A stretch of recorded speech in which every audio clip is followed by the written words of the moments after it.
नमस्कार दोस्तों, स्वागत है आपका हमारे YouTube चैनल समय बिहार पे। आज इस वीडियो में हम चर्चा करने वाले हैं कि बिहार विधानसभा चुनाव 2025 में चुनाव में कौन से मुद्दे हावी रहेंगे।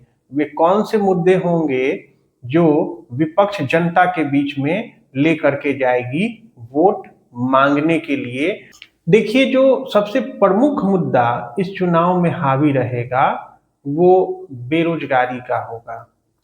हम जानते हैं कि समय समय पे तेजस्वी यादव लगातार इस बात को उठाते रहे हैं कि जो थोड़े समय के लिए वो उप मुख्यमंत्री बने थे, जब उनकी पार्टी आरजेडी सरकार में आई थी, उन्होंने ही रोजगार देने का अभियान शुरू किया था और बड़े पैमाने पर फिर नियुक्तियां की गई थी शिक्षा विभाग में।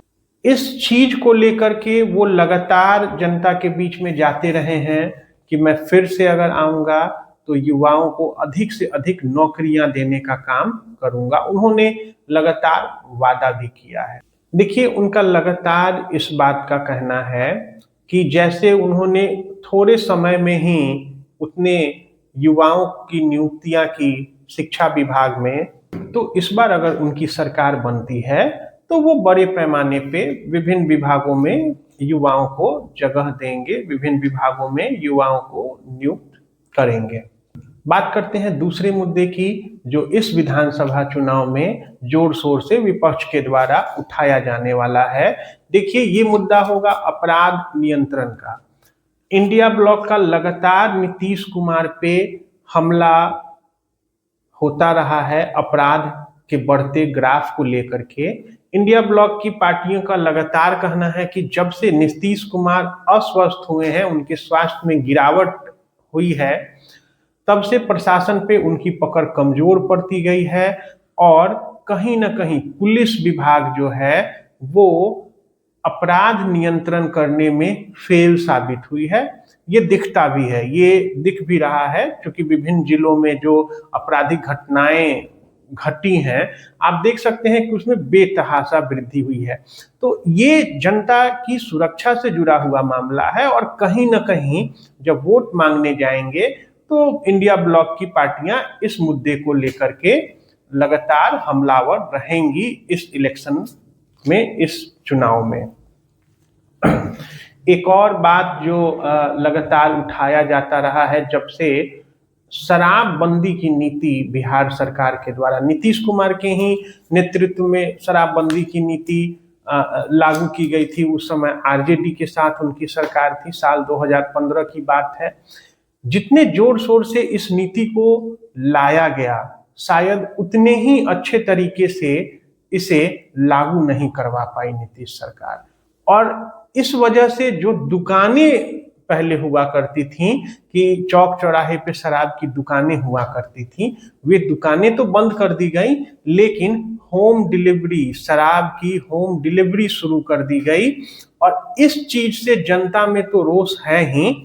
एक और चीज जो साइड इफेक्ट हमने देखा इस शराबबंदी की नीति का, कि अवैध शराब बिकना शुरू हो गया, अवैध शराब का निर्माण शुरू हो गया, जिसे पी करके बहुत सारे बिहार वासियों ने अपने जान से हाथ उन्होंने धो बैठा। और इस मुद्दे को लेकर के लगातार विपक्ष में चाहे जो रहा हो, चाहे उस समय बीजेपी रही हो, चाहे अब तीसरा मोर्चा बनाने का, जो तीसरा कोण बनाने का जो प्रयास किया जा रहा है प्रशांत किशोर के द्वारा, वे रहे हों, वे लगातार जनता के बीच में ये कहते रहे हैं कि हमारी जब सरकार आएगी तो हम इस शराबबंदी नीति को खत्म कर देंगे। इंडिया ब्लॉक के भी नेताओं का यही कहना है। तो ये शराबबंदी वाली बात भी इस चुनाव में एक बड़ा मुद्दा बनने जा रही है। चौथा मुद्दा जो राजनीतिक पार्टियां जनता के बीच में लेकर के जाएंगी, वे जातिगत जनगणना की है। देखिए, जातिगत जनगणना को लेकर के दोनों गठबंधनों का अपना अपना दावा है। एनडीए की तरफ से कहा जाता है कि नीतीश कुमार ने ही जातिगत जनगणना कराई, आरजेडी की तरफ से कहा जाता है और कांग्रेस की तरफ से जब हमारी सरकार थी तो हमने जातिगत जनगणना कराई।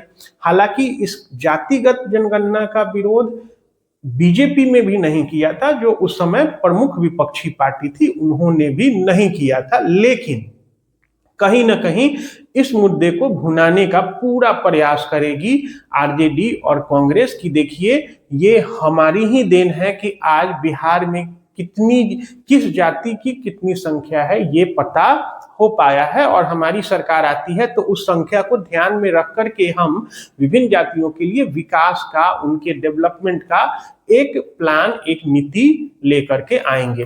तो ये मुद्दा तो हावी रहने वाला है।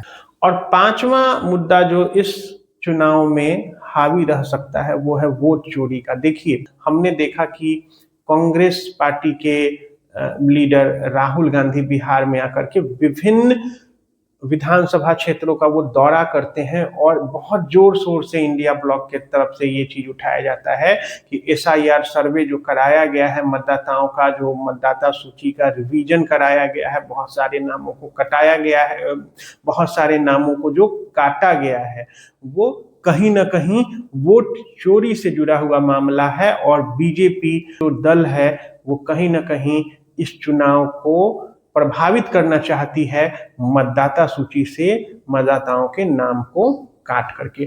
तो ये मुद्दा भी इस चुनाव में बहुत हावी रहने वाला है। तो ये वो तमाम मुद्दे थे जो विपक्षी पार्टियों के द्वारा इस विधानसभा चुनाव में हावी रहेंगी। इन्हीं मुद्दों को लेकर के विपक्षी पार्टियां, ऐसी संभावना है कि जनता के बीच में वोट मांगने जाएंगी। आप देख रहे थे समय बिहार और मैं अभिषेक, कैमरे पर थे हमारे साथ तबरेज।